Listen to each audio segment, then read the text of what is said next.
I mean, your support is amazing. We love our fans. L'image de la semaine, c'est la venue à Paris la semaine dernière de Jennifer Lawrence et toute l'équipe d'Hunger Games pour l'avant-première du film au Grand Rex. Une avant-première insouciante, festive, qui nous renvoie à ce qu'était la vie avant ce vendredi soir passé où une série d'actes barbares, indignes, infâmes qui ont endeuillé Paris, la France et le monde entier. Personnellement, j'ai une pensée pour chacun de ceux qui l'ont payé de leur vie, une pensée aussi pour ceux qui les aimaient. Vous regardez Ciné-Watch et on reste groupés comme jamais.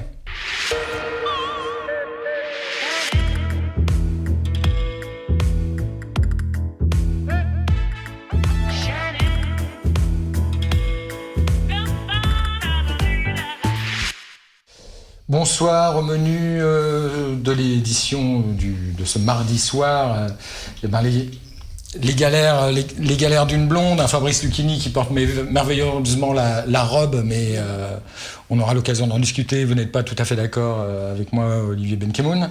Une Jennifer Lawrence, donc, dont les actions ne cessent de monter en flèche, un film interdit de sortie pour cause d'actualité. Et puis pour commenter tout ça avec moi, deux amis et néanmoins confrères, je vais commencer par le nouveau venu, Olivier Benkemoun, iTélé, quelqu'un que vous avez le plaisir d'écouter tous les jours. Bonsoir Olivier.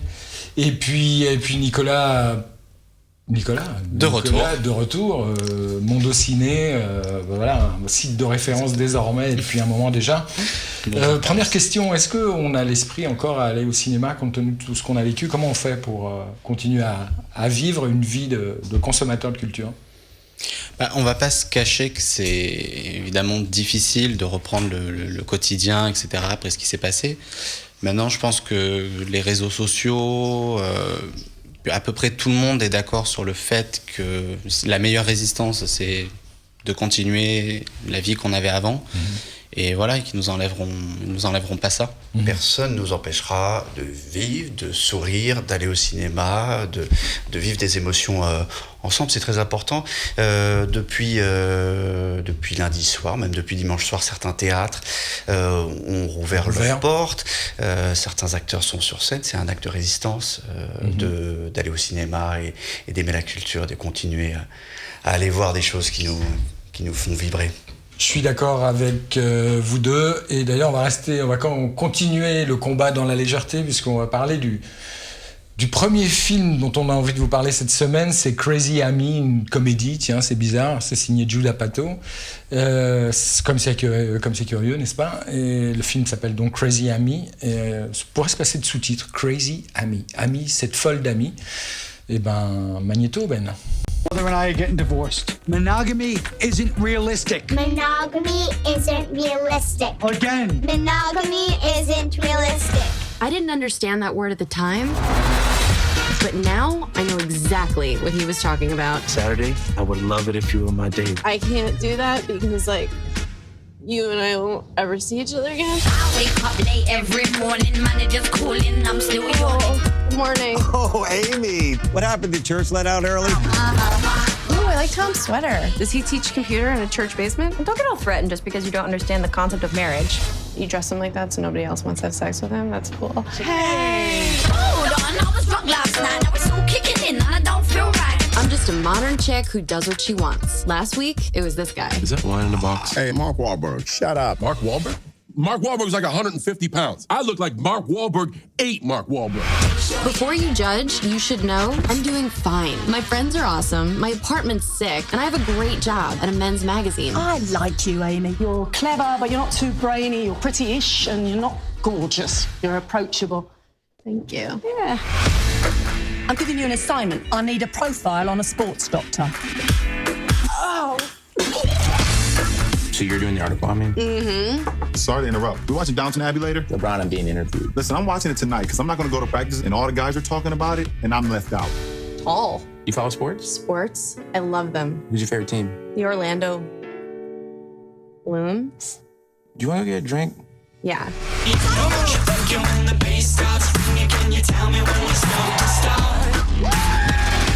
What am I doing? I slept at the doctor's place last night. My boy got intimate. Yes. Sexual intercourse. Oh! You never spend the night. What were you, blackout drunk? No, I had like 2 drinks. 3 max. 4 now that I'm tallying. Because you're on antibiotics or something? Oh my god, he's calling me. Why would he call? You guys just had sex. This is Amy. I think you butt dialed me. No, I dialed you with my fingers. What'd she say? What'd she say? He called me on purpose. Hang up. He's obviously like sick or something. I was calling to say I had a really good time last night. I was wondering if you wanted to hang out again. I'm gonna call the police. Crazy Amy de Jude Apatow. Alors un Jude Apatow un peu particulier parce qu'il n'a fait que mettre en scène, il n'a pas écrit une ligne et que c'est Amy Schumer, l'actrice principale du film, qui a scénarisé cette histoire, qui est d'ailleurs son histoire. Justement, est-ce que c'est pénalisant, Nicolas, le fait que Apatow ne soit que faiseur dans cette histoire ? Bizarrement... Ou est-ce qu'on ne reconnaît pas ? Non, justement, c'est ça qui est assez étrange, justement, c'est qu'il n'a pas écrit le scénario, que le film est vraiment un véhicule pour Amy Schumer, et bizarrement, on retrouve quand même les mêmes défauts qui ont jalonné tout le cinéma d'Apatow. C'est-à-dire je trouve que c'est trop long, comme la plupart de ses films. Apatow a toujours cette tendance à faire des comédies de plus de 2 heures. Il échappe à la règle, son film fait 2h05, je crois, quelque chose comme ça. C'est long, il veut mettre beaucoup de choses dans son film, c'est finalement assez confus, ça part un peu dans tous les sens. Il y a toujours cette petite suffisance aussi, je trouve, qui est typique de son cinéma. Au final, le film n'est qu'une comédie romantique, mais il essaie toujours de nous faire croire que c'est plus que ça, etc. Et au final... Qu'il y a un sous-texte, enfin qu'il y a quelque chose de plus... Voilà. Il se positionne un peu entre le cinéma classique et le cinéma indépendant. Finalement, il fait ni l'un ni l'autre. Et Crazy Amy, au contraire, je trouve que c'est du pur Apatow, même s'il n'en a pas écrit le scénario. Et voilà, donc je pense que les fans du cinéaste vont sûrement aimer, et ses détracteurs vont sûrement continuer à avoir du mal. À avoir du mal. Ce qui est génial avec Apatow, c'est qu'il n'a pas peur de prendre quand même des filles à rebrousse-poil. C'est-à-dire que c'est pas un canon de beauté, oui. Celle-là. C'est pas non plus un comportement de filles en général qui sont dans les comédies romantiques américaines hyper glam, hyper jolies. Là, celle-là, vous le voyez sur l'affiche, son histoire, c'est qu'elle se torche tous les soirs, qu'elle couche avec des garçons tous les soirs, et que le lendemain, elle évite absolument de les rappeler. Puis elle va tomber sur un qui est un peu différent, et ça va vraiment l'étonner, ça va vraiment la surprendre, et elle va tout faire pour éviter la romance, et elle va tomber en plein dedans. Et le fait de prendre les choses à l'envers comme ça, ce qui est un truc de comédie, mais c'est aussi le truc d'Apatow, voilà, ça fait quand même des bonnes comédies en général. C'est-à-dire qu'il reste toujours une liberté de ton, une manière un peu brutale comme ça de dire des choses de l'amour qui moi m'enchante. Et l'extrait qui suit est là pour le prouver. I slept at the doctor's place last night. Oh my god, because you were like blackout drunk? No, that's the thing. I was dead sober. I had like 2 drinks. 3 max. 4 now that I'm tallying, but it was like I was sober. So you barely drank? Barely. Because you're on antibiotics or something? Oh my god, he's calling. Why would he call? You guys just had sex. It's probably a mistake. It's a mistake. He's butt dialing you. Hello? Oh, hey there, it's Aaron. Oh, this is Amy. I think you butt dialed me. No, I dialed you with my fingers. What'd she say? What'd she say? He called me on purpose. Hang up. He's obviously like sick or something. Yeah, what's up? I was calling to say I had a really good time last night. I was wondering if you wanted to hang out again. Will you say that again, please? I was wondering if I could see you again. You know what? I'm gonna call the police. Crazy Amy, vous avez noté parmi les guests invités LeBron James, le basketteur, qui a un rôle de coach un peu dans ce film. Jude Apatow dit qu'il a laissé une grande place à l'impro. Est-ce que ça se perçoit ? Est-ce qu'on l'aperçoit ? Oui, ça se perçoit surtout chez Amy Schumer. Je pense que des gens comme LeBron James suivaient vraiment ce qu'on leur disait, d'autant plus qu'il n'est pas acteur. Il est pas mal d'ailleurs, lui pour le coup. Elle, effectivement, on voit bien qu'elle est, elle est plus libre de, elle est beaucoup plus en roue libre. Parfois, je sais pas le dire. Mais ce qui est génial avec, le cinéma de Jude Apatow, moi, ce que j'aime, c'est les dialogues. Ils sont longs. Alors c'est vrai que c'est long, c'est vrai que ça tire en longueur. Parfois, les scènes elles sont interminables et c'est des chants contre chants. C'est une façon très classique de tourner de la part de Jude Apatow. Mais quand même, il faut rappeler de quelle manière il a renouvelé la nouvelle comédie américaine. Donc c'est pas le premier venu. Et ces rapports homme-femme, c'est un peu inversé. Et puis c'est long ces longues tirades, et ça fait partie aussi de son cinéma. Il y a une méthode, d'ailleurs, tu soulignes quelque chose d'intéressant, il a publié un livre sur sa méthode comique, l'art du comique par Judd Apatow, que je conseille à tous ceux qui pourraient avoir ou la velléité d'écrire ou l'envie de le faire très sérieusement, parce que vous y choperez certainement deux, trois clés. Une chose, bon, tu as émis de manière fort élégante et bien construite des réserves. Aux États-Unis, en revanche, le film sorti au mois de juillet a super bien fonctionné, puisqu'il a dépassé le cap des 100 millions de dollars. Cela dit, il y a une curiosité, c'est qu'aux États-Unis, évidemment, ça marche toujours très bien. Son plus gros score, ça reste avec 219 millions. Mes meilleurs amis, où on retrouve une série de personnages un peu comme Crazy Amy. Après, il y a eu En cloque, mode d'emploi et 40 ans toujours puceau. Mais en France, c'est nettement moins impressionnant et curieusement, aucun de ces films n'a fait plus de 600 000 entrées. Pourquoi ? Peut-être parce que c'est très américain, parce qu'il faut aller les voir en VO, ces films, parce que ça a plus de portée en VF et qu'il faut rappeler qu'on consomme beaucoup les films en VF en France. C'est un humour très particulier. Il faut rentrer dedans, il faut accepter, je crois. Et parfois, il y a une distance et on sait à quel point la comédie française marche. Et il y a un gouffre absolu entre la comédie américaine et la comédie française. Ouais. Les publics sont pas toujours compatibles. Ouais, puis il a toujours tendance à partir aussi à compter sur des comédiens et des comédiennes qui ne sont pas forcément voilà, qui n'ont pas une image très internationale. Voilà, ça pouvait être Adam Sandler, ça peut être Amy Schumer qui est très connue dans le stand-up là-bas, mais effectivement en France c'est une totale inconnue. Donc, Et Judd Apatow fait appel vraiment à des stars du stand-up qui effectivement nous disent absolument rien. Pour autant, Judd ne perd pas la foi. En France même en France, ça peut marcher plus fort que d'habitude avec Crazy Amy. Et pour rester dans le domaine de la foi, on va changer carrément de domaine. Le film qui suit justement, la foi est au cœur. La foi et la foi dévoyée aussi, puisque le film s'appelle El Club, le club de Pablo Larraín, un réalisateur chilien qui jette une pierre comme ça un peu dans le jardin de l'église catholique en partant d'une histoire vraie. Pablo Larraín nous raconte comment on s'y prend dans son pays pour se débarrasser de prêtres accusés de pédophilie, pour qu'ils continuent à couler des jours tranquilles et pas faire scandale chez nous. Les images. Le pedí al padre García que me acompañara. Él es director espiritual y tiene mucha experiencia en situaciones de crisis. Bien, tal vez algunos de ustedes ya lo conocen. Es un hombre muy preparado y muy hermoso. Padre, nosotros tenemos una vida buena acá. Nosotros llevamos una vida santa. Hermana, usted y yo sabemos por qué los hermanos están acá. Es un centro de oración y de penitencia. Lo que yo necesito saber es si ellos están conscientes de por qué están acá. La iglesia se lava las manos y nosotros quedamos como los chivos expiatorios. ¿Ha pensado alguna vez que usted es un delincuente? Yo sé algo más que usted. Yo sé más que usted. Si usted nos echa de aquí, yo voy a llamar a la televisión y voy a contar todo esto. Aquí no está Dios, padre. Esto es una cárcel con delincuentes de mierda.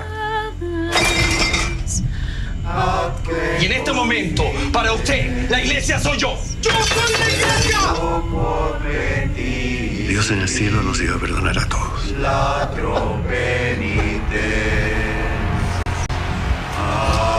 El Club. Est-ce que vous aimeriez appartenir à ce club, Nicolas ? Voilà un film quand même, d'abord qui a été primé à Berlin l'hiver dernier. Film fort. Très fort. C'est le genre de film dont on ressort pas bien, il faut le dire tout de suite. Après, c'est un film qui est très particulier. Pablo Larraín sort de sa période où il parlait du Chili, de Pinochet, etc. Oui, il avait fait avec son combat. Voilà. Il avait un trou entre plusieurs projets. Il avait des projets, il était en attente de financement, etc. En attendant, il s'est dit, je vais faire un film rapidement, un tournage très court, etc. Et il a fait El Club. C'est un film qui s'inscrit vraiment dans son cinéma. C'est très critique envers la société chilienne, c'est très corrosif.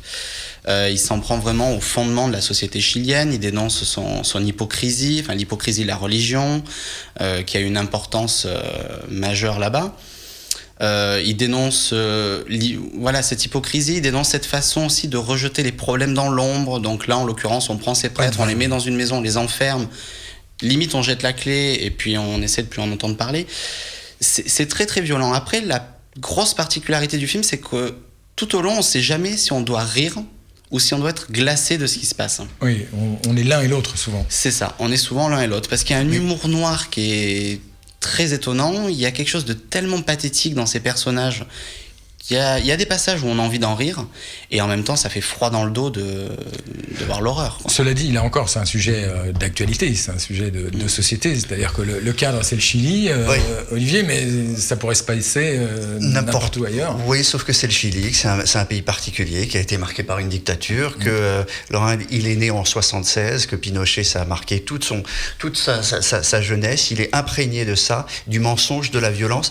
Et alors, je ne sais pas si vous passeriez vos vacances avec les garçons qu'on a vus, mais ils ont des trognes, ils ont des... Et alors au début du film, ils sont montrés comme des gens très sympathiques, c'est-à-dire qu'ils sont dans leur petite maison de repos. La foi est assez loin. Au fond, ce qu'ils aiment faire, c'est être servis par cette religieuse qui leur donne à manger. Ils font des paris sur des courses de lévrier, etc. Et d'un coup, il y a un intrus qui arrive.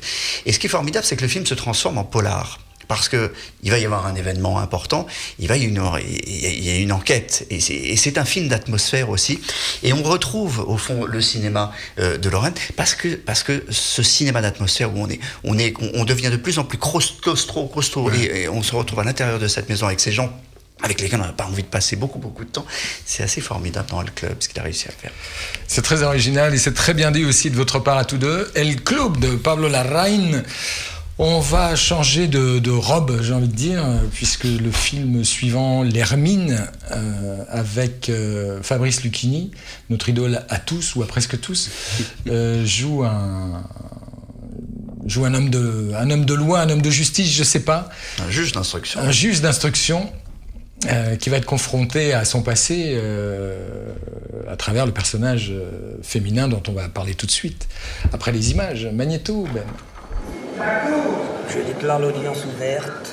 C'est le président de la cour d'assises. Je vous demanderai de rester debout, s'il vous plaît, monsieur. On l'aime ou on le déteste. Bonjour, monsieur le président. Je suis partie civile pour le ministère du Budget sur l'affaire UBS. Allez, bonne journée. Au revoir. Je vais vous demander vos noms, prénoms, âge, profession. Beuclin, Martial. Monsieur, je vous demanderai de regarder dans la direction de la cour, monsieur. Nous allons procéder au tirage au sort des 6 jurés chargés de vous juger. Madame Jeannette Marot. Monsieur Debrune Serge, Madame Lorenzen Cotteret Diteux.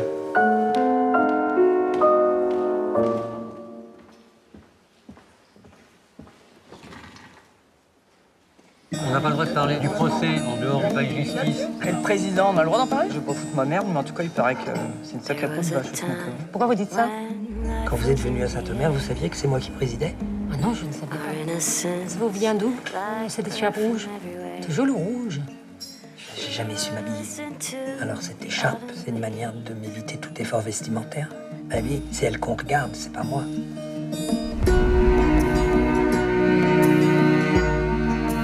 Pourquoi vous n'avez pas répondu à ma lettre? C'est difficile pour moi de... Qu'est-ce que tu veux que je réponde? Que je te manquais, je crois. Que je te manquais beaucoup. As they say. Expliquez pourquoi vous riez. Parce que vous êtes incapable de prononcer le nom de la comédienne qui joue avec Fabrice Lucchini. Sitze Babette Knudsen. Voilà. Et qui est-elle? C'est une comédienne qui parle pas très bien français d'ailleurs lorsqu'on la rencontre, et c'est ça qui est formidable parce qu'elle joue totalement en français. Ah, elle est quand même. Elle domine pas mal le français. On aimerait dominer le danois comme elle domine le français quand même. Mais c'est surtout c'était l'héroïne de Borgen, cette série politico-policière qu'a diffusé Arte pendant 3 saisons et qui est. Comment est-elle dans le film là? Comment est-elle dans le film, Olivier? Elle est pas mal, mais elle est l'aiguillon qui va permettre à Fabrice Lucchini de briller, car il brille. dans l'Hermine. Et heureusement qu'il y a Fabrice Lucchini pour briller, parce que le scénario est un peu plat. Pour tout vous dire. Vous êtes un peu ennuyé. Oui, mais il y a Fabrice Lucchini, c'est le relief, c'est le verbe, c'est le geste, c'est tout, Fabrice Lucchini. D'ailleurs, c'est pas pour rien qu'il a eu un prix d'interprétation pour ce rôle, il faut le rappeler, à Venise. L'Hermine, c'est l'histoire d'un juge, qu'on a marre, qu'on a assez de juger, de rejuger encore.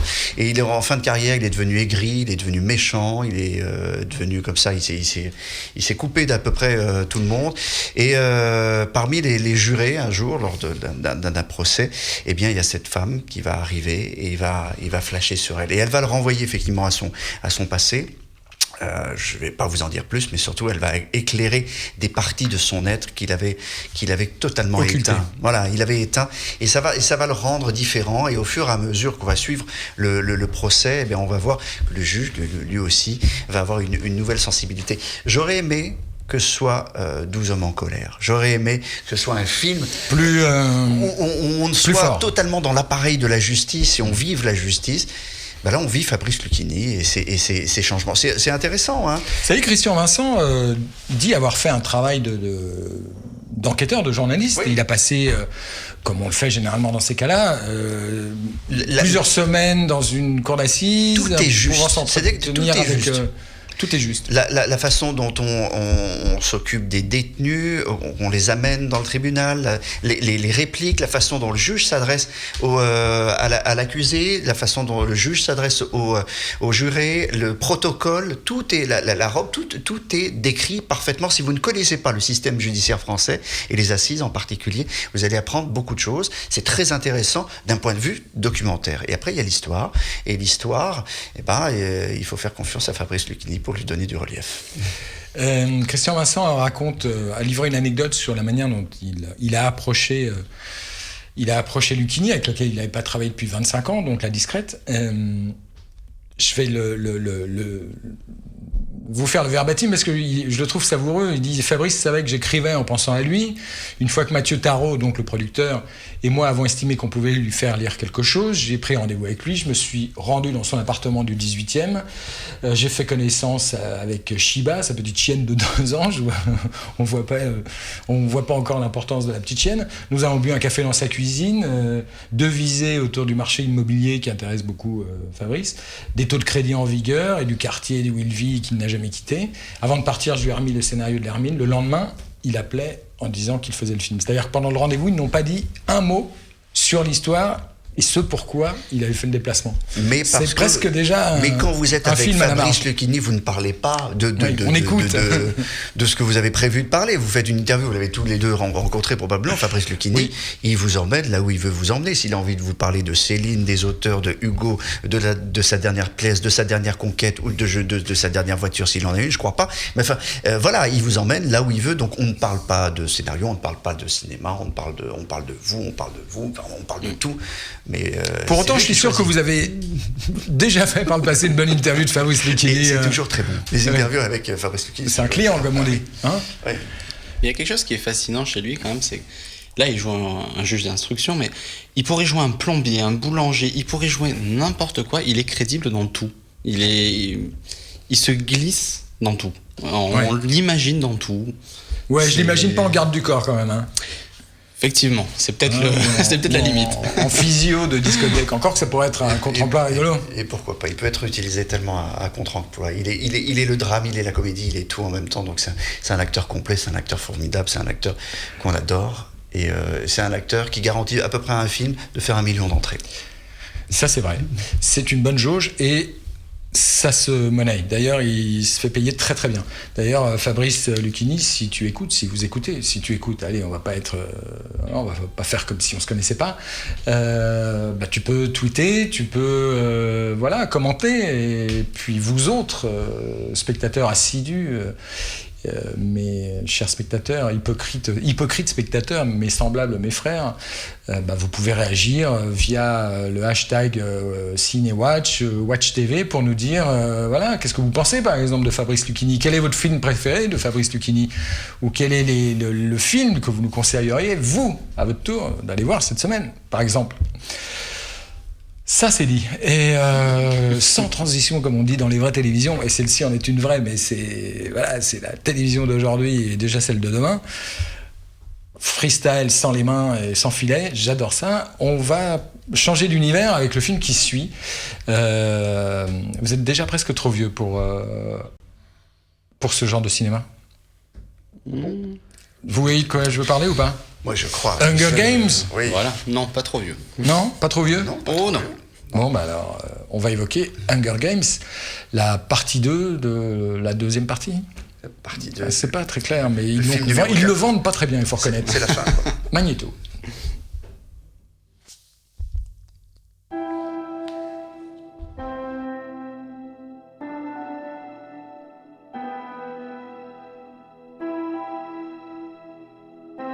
I love you. I love you too.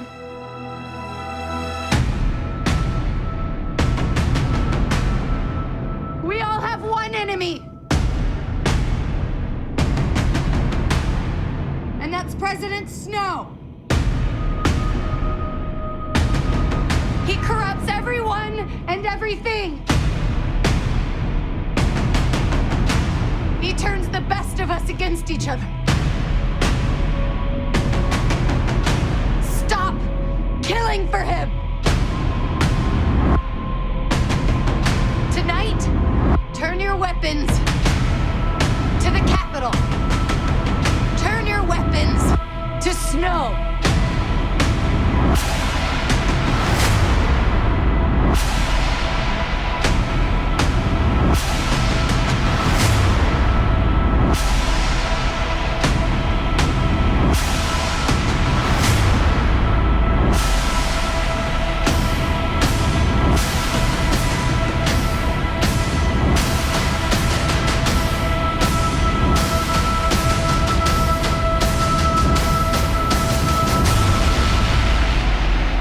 Ladies and gentlemen, welcome to the 76 Hunger Games.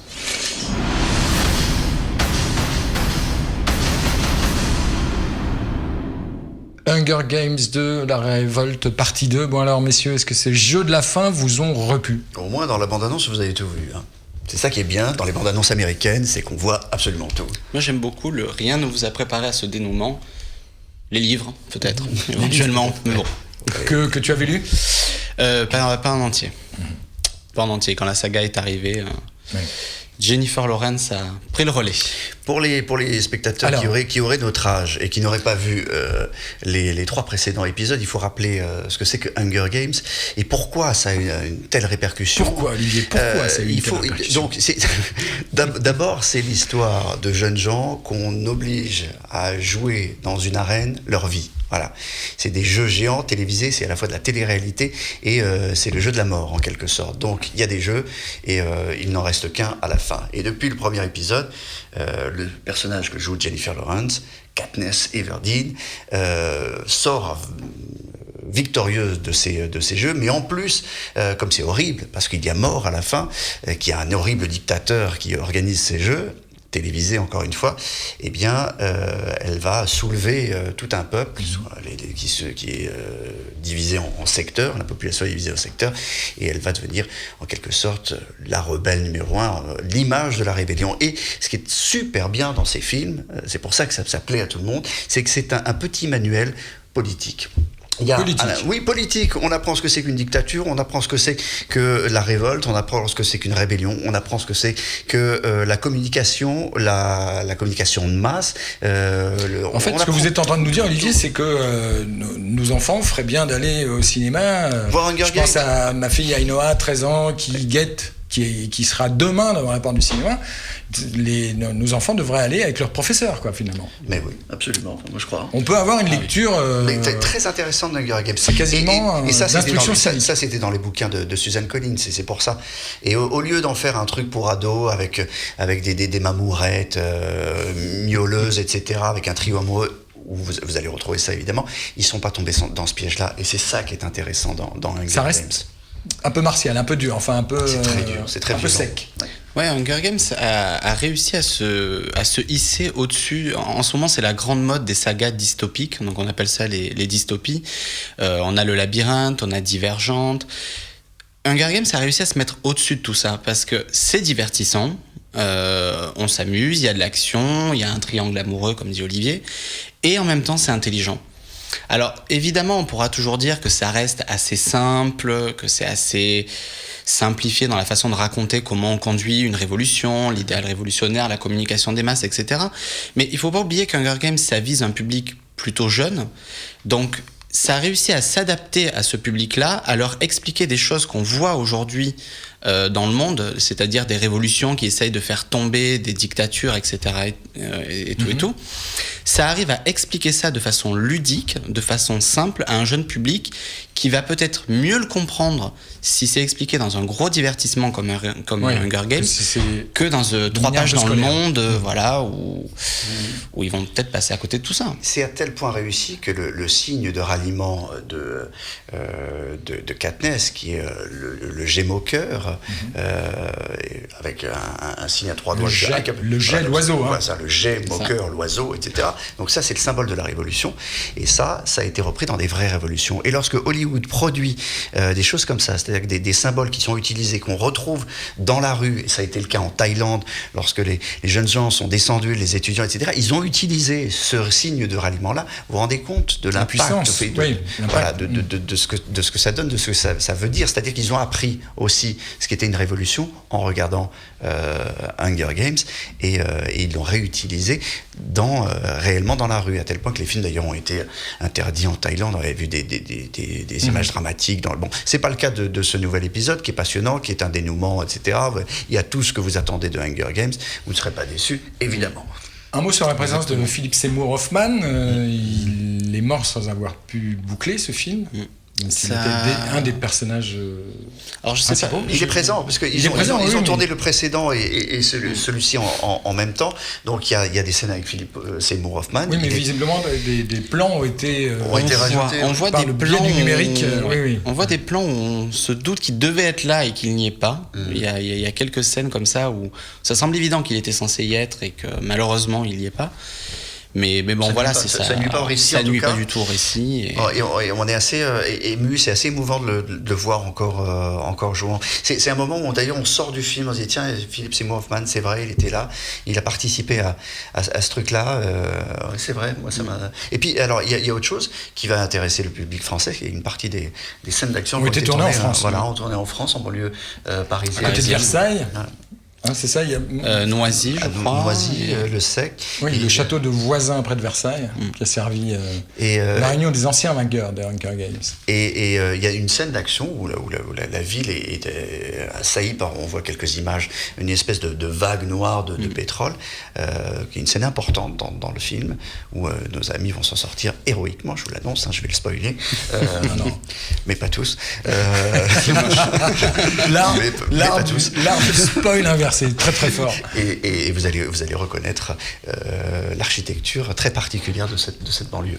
Bon alors est-ce que c'est le meilleur de ce qu'on a vu jusqu'ici alors ça c'est la série ou pas? Ça c'est le grand débat qui anime tout le monde. Est-ce que c'est le meilleur? Est-ce qu'il est meilleur que le précédent? Il est meilleur que le précédent, ça c'est sûr. Alors pour moi le précédent était le meilleur parce que je trouve que c'était le plus intelligent et c'est celui où ressortait le plus justement l'intelligence de la saga. Maintenant il est difficile de voir Hunger Games 1 et Hunger Games 2 comme 2 films différents. C'est ni plus ni moins qu'un seul film très long, scindé en 2.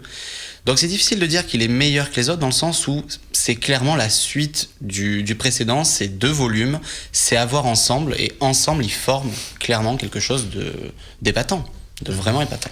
$1 milliard de recettes à travers le monde pour les 3 précédents épisodes.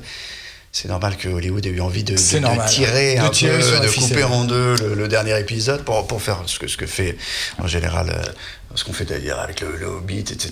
Et tout ce genre de choses, gagner un peu plus d'argent. Et il faut dire la vérité, elle en avait ras-le-bol, Jennifer Lawrence. Elle n'en pouvait plus de ce tournage, de cette histoire. Oui, parce que ça s'est étendu sur plus de 150 jours. Enfin, ça a commencé. C'est quasiment 6 mois. En 2012, cette affaire-là. Mais les deux épisodes à la suite, ça représentait presque 160 jours de tournage. Oui, entre-temps, elle a eu un Oscar. Elle aspire à autre chose. Elle aspire à mieux payer. Elle a soulevé le débat. C'était intéressant. Elle est quand même l'actrice la mieux payée d'Hollywood. Hein. Donc elle demande l'égalité, c'est normal, tout le monde a le droit à l'égalité, etc. Mais elle est l'actrice la mieux payée. Mais se dire, elle en a marre de faire ça.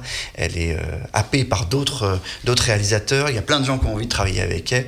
Et elle est coincée, pieds et poings liés. Enfin, elle l'était avec Hunger Games.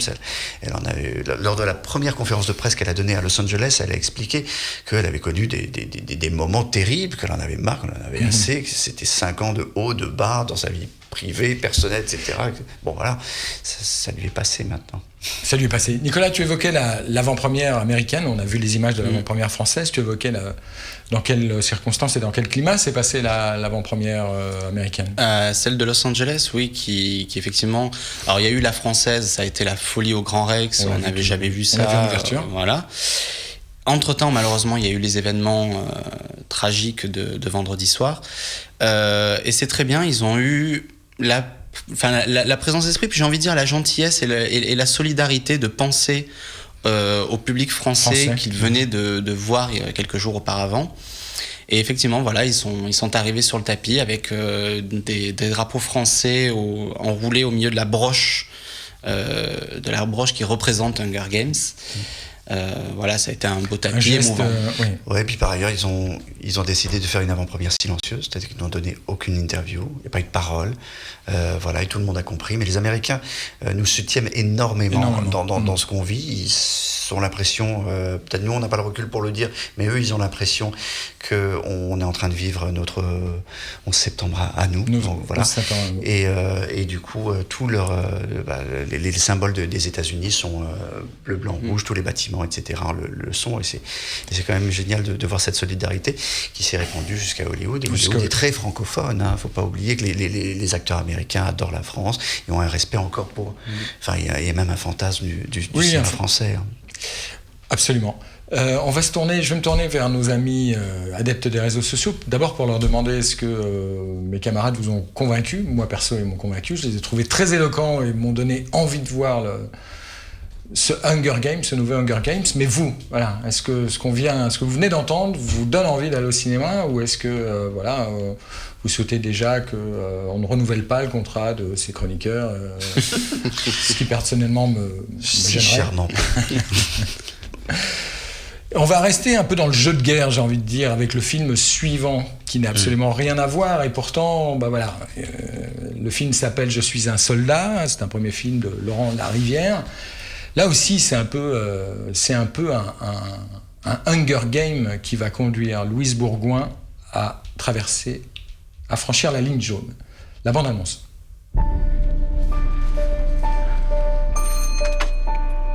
Maman ? Oh, c'est toi, j'ai eu peur, mais qu'est-ce que tu fais là ? T'es en vacances ? Ouais.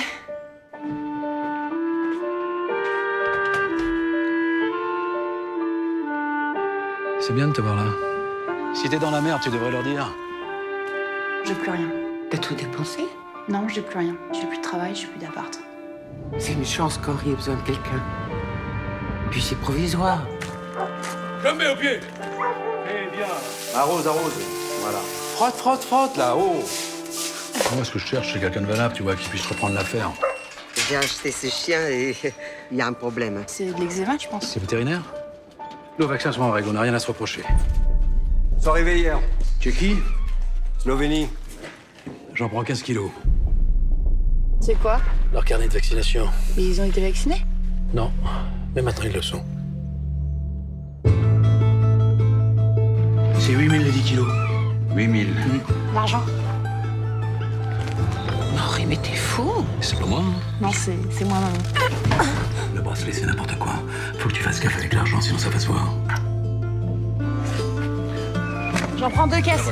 Moi, j'en prends 2 caisses. Mais t'es qui, toi ? Eh oh, mon argent, il pue. J'ai parlé avant lui, donc tu me donnes 2 caisses. On va faire du bon boulot, toi et moi. Pourquoi les queens comme ça, vous leur donnez pas à manger ? Bon, écoute, t'es très jolie, tu sues sûrement très bien, tu m'apportes de la vodka, mais je te connais pas. Je veux plus continuer. Tu devrais arrêter, c'est pas pour toi ce business. T'es en train de t'abîmer. Qu'est-ce que tu veux ? Tu replies, tu prends mon fric et tu t'en vas.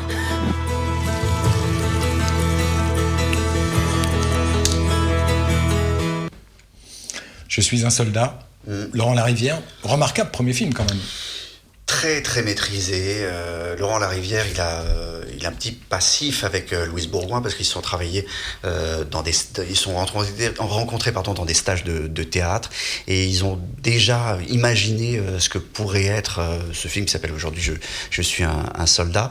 Et elle joue comme elle a jamais joué pour personne, Louise Bourgoin, moi je trouve. D'abord, elle joue sans maquillage. Ça sent bon la nomination au César, sans vouloir lui porter la poisse. Je sais pas, mais en tout cas, c'est un film où elle est totalement à contre-emploi. D'habitude, son image de Miss Météo l'a conduit à faire des choses glamour. Il suffit pas d'être Miss Météo, il faut savoir en sortir. Elle a un joli minois, elle présente plutôt bien, elle a un goût pour la comédie qui se lie de façon assez évidente, du Bourgoin. Et là, d'un coup, boum, on la met dans un drame à mi-chemin entre Bouled et La loi du marché. C'est-à-dire que de rouille et d'os, parce que finalement le personnage, c'est encore un personnage de jeune de 30 ans qui, ayant échoué, est contraint de retourner chez sa mère, dans sa famille en tout cas. Il n'y a pas d'argent, il n'y a pas de pognon, on est dans le nord, à la frontière avec la Belgique, et elle va se retrouver contrainte de travailler dans un truc qu'on connaît absolument pas, et c'est aussi l'originalité du film, c'est le trafic de chiens et de chiots qui viennent des pays de l'Est. La plaque tournante, c'est la Belgique, comme beaucoup de choses, c'est la Belgique, comme les armes, comme plein de trucs, c'est la Belgique. Et on vous montre le trafic de chiens dans ce qu'il y a de plus ignoble, de ce qu'il y a de plus dur. On ne parle pas des chiots, de chiens, on parle de bestioles au kilo. Et Louise Bourgoin va très vite trouver sa place là-dedans et va faire le pire des métiers du monde en quelque sorte, mais parce qu'il faut survivre. Et tout ce film est tendu par le fait qu'il faut survivre. Et Je suis un soldat, c'est ça, c'est la survie. Ce sentiment de tension, on le retrouve dans l'extrait qui suit.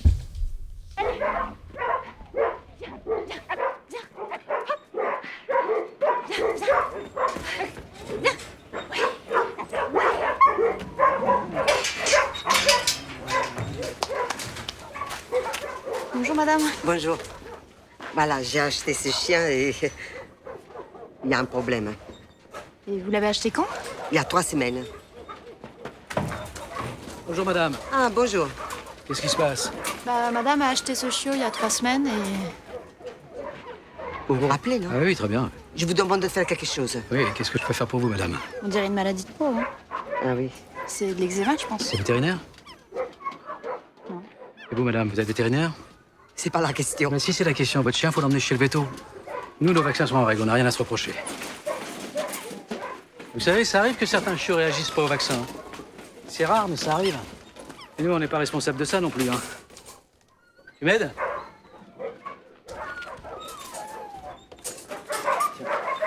Mais je peux pas le changer avec un autre.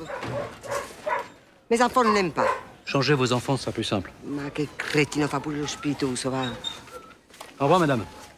Ma vaffanculo, veramente. Ma che cazzo.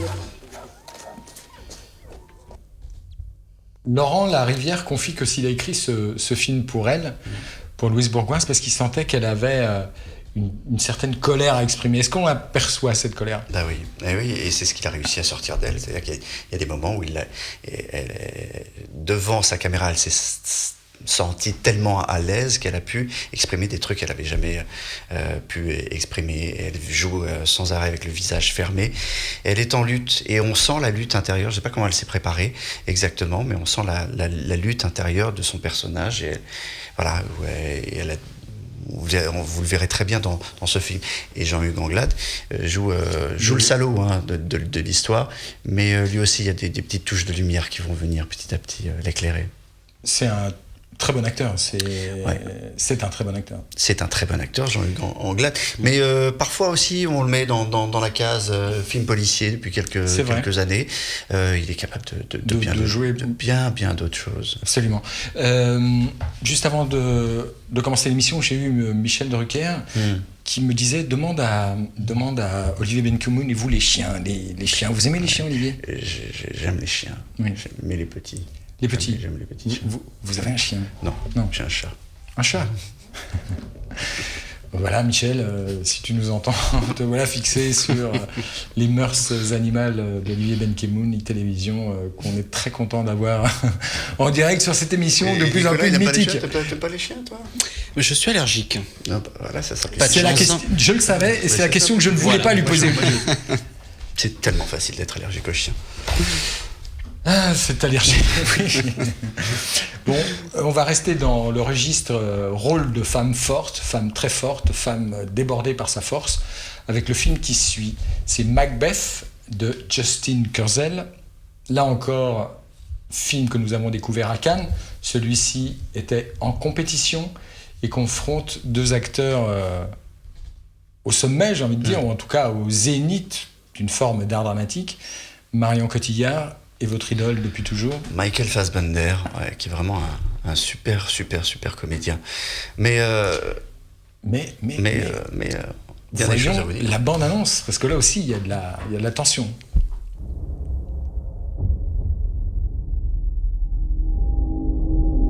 All hail Macbeth. All hail. All hail Macbeth, shall be king. So foul and fair a day I have not seen. Come, you spirits that tend on mortal thoughts. Hail, King that shall be. Duncan comes here tonight. If we should fail, We'll not fail.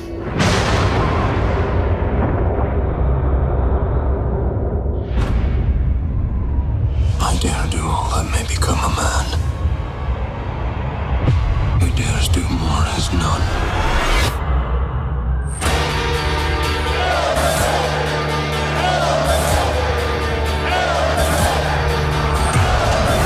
This is the very painting of your fear. Macbeth shall never vanquished be.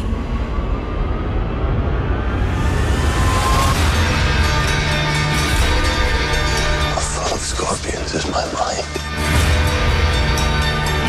What's done is done.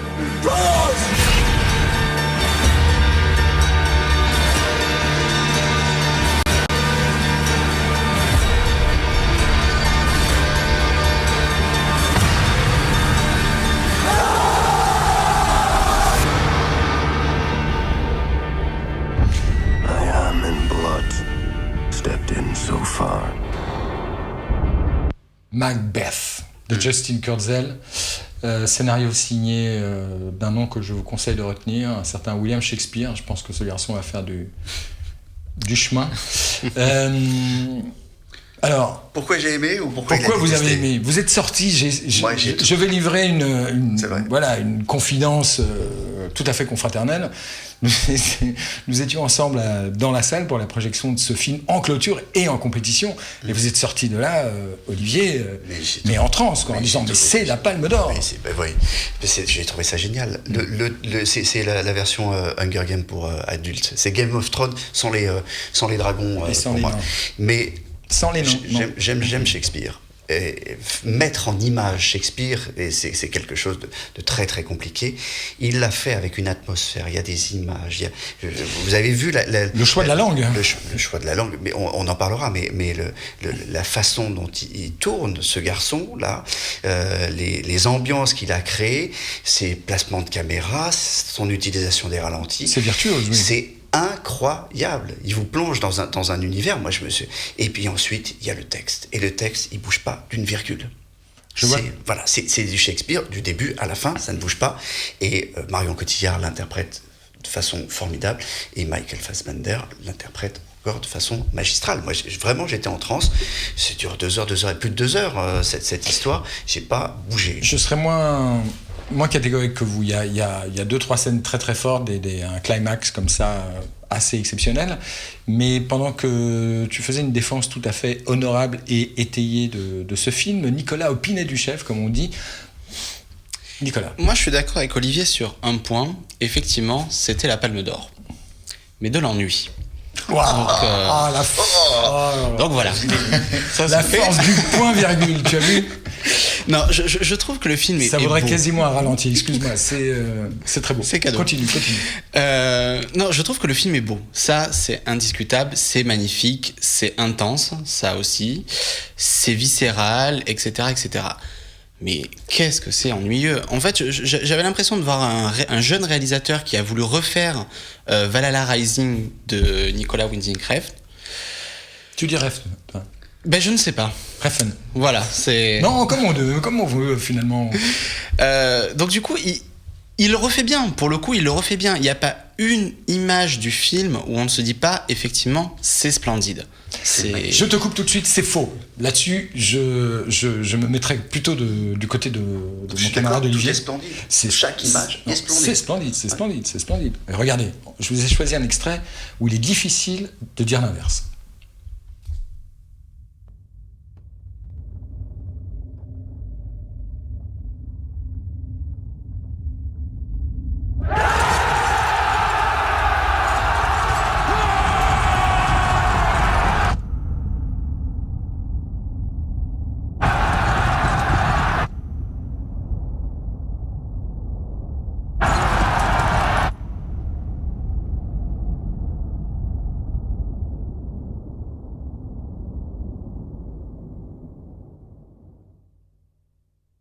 Oui, il y a quelque chose de curieux à voir aussi dans cette manière de...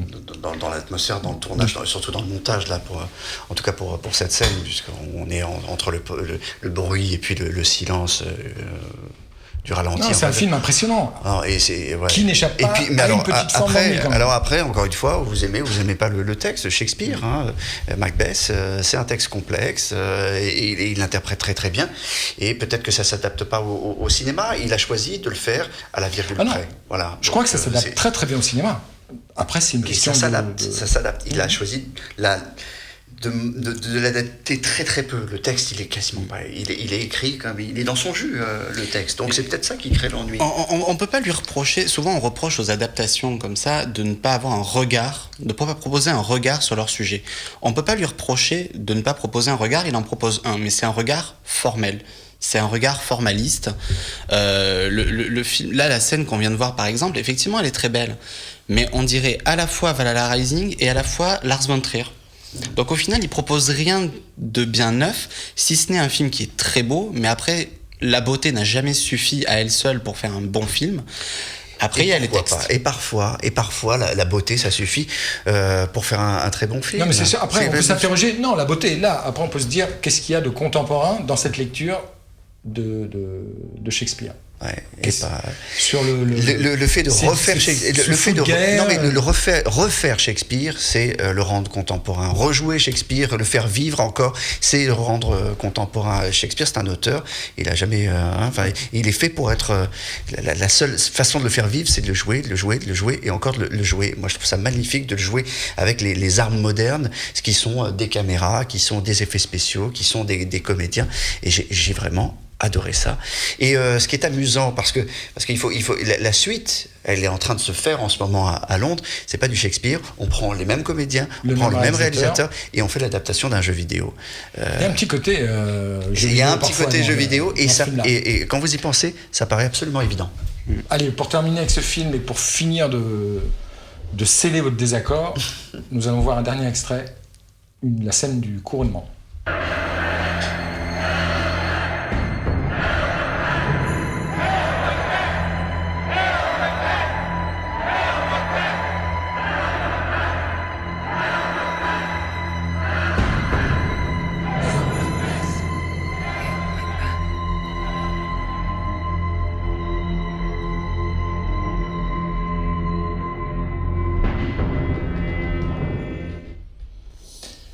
Macbeth, pour suivre, nous allons parler de manière brève mais importante pour moi, d'un film qui devait sortir ce mercredi mais qui ne sortira pas. C'est Made in France de Nicolas Baukrieff, dont la proximité avec des faits récents qui ont frappé Paris.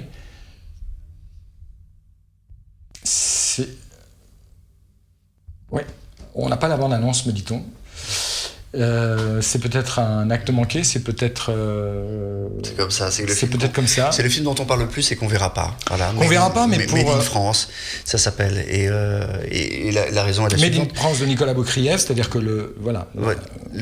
Déjà, il faut voir et vous l'avez tous vu, peut-être c'est l'affiche. C'est une Kalachnikov en forme de Tour Eiffel. Évidemment, tout le monde a compris que le symbole était insupportable. Les affiches ont d'ailleurs été enlevées immédiatement, et le film raconte quoi? Comment un journaliste infiltre un réseau d'islamistes de djihadistes qui prépare un attentat à Paris contre les Champs-Élysées. Donc voilà. C'est un sujet. Le sujet est tellement proche de la réalité que ça en devient fou. Personne n'a envie d'aller voir ça. C'est impossible d'aller voir ça. Pretty Pictures, qui est le distributeur du film, c'est un tout petit distributeur, se dit est-ce que je sacrifie le film, qu'est-ce que j'en fais, etc. Je le repousse, je le sors, je sais pas du tout ce qui va se passer. Le distributeur a eu une attitude courageuse. Mais l'attitude, c'est de dire on va le retirer parce que pour le paraphraser, c'est on a pris nos responsabilités, il n'y avait aucune pression de qui que ce soit pour retirer ce film. On est sous le choc de ce qui s'est passé, mais il n'y a aucun message ambigu dans ce film. Ça, c'est important de le dire aussi. Mais le film montre vraiment, il est terrifiant ça, c'est qu'il montre vraiment les différents visages du djihadisme. Il est malheureusement très très très très proche de ce qui s'est passé. Effectivement, le retirer, pour l'instant en tout cas, c'était la meilleure chose à faire dans ce contexte-là. On vient de le vivre, je pense qu'on n'avait pas besoin là tout de suite de le voir au cinéma. Il est impossible d'aller voir ça, à mon avis. Non, pas maintenant. Au cinéma, c'est pas possible. Et encore une fois, juste de voir cette affiche-là, c'est un trauma. C'est un trauma. Il est juste, ça fait 4 ans qu'il travaille dessus. Baukrieff, il l'a bouclé il y a un moment. Il est tellement dans l'actualité que c'est. Et puis il y a d'autres choses à voir au cinéma, diverses et qui permettent peut-être de s'échapper. Mais encore une fois, il y a d'autres films qui ressemblent à ça, qui sont pas tout à fait ça. Dans quelques semaines, de quelques jours, va sortir Taj Mahal, qui raconte un attentat aussi perpétré par des islamistes à Bombay, qui est surtout le portrait de l'une des victimes, qui est française, qui se trouvait dans un des hôtels. Voilà, celui-là reste à l'affiche. C'est un film de Nicolas Saada. Et puis il y a aussi Cowboys, les Cowboys, qui est un autre film qui raconte aussi un parcours en Afghanistan d'une jeune femme islamiste. Et pour ceux pour qui le cinéma, c'est aussi le cinéma d'hier, il y a une ressortie qu'il faut absolument pas rater. C'est The Blues Brothers de John Landis. Et on va se quitter sur ces notes de musique et sur cette énergie toujours communicative. Salut, à la semaine prochaine.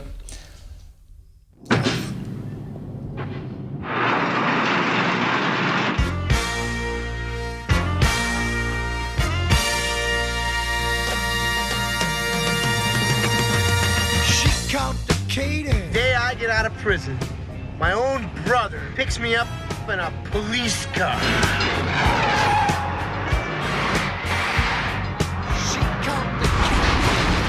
They want $5,000. $5,000, no problem. We'll have it for you in the morning. No! I will not take your filthy, stolen money. I guess you're really up shit creek. All right! Putting the band up. Les Blues Brothers, si vous voulez voir ou revoir cette émission via les podcasts que vous propose iTunes dans tout un tas de formats, il ne faut pas vous priver, c'est gratuit, ça marche sur les tablettes, formidablement bien sur tous vos téléphones, et puis sur tous les câbles opérateurs où la chaîne est désormais présente. Je vous souhaite une semaine pleine de lumière et d'images à conserver.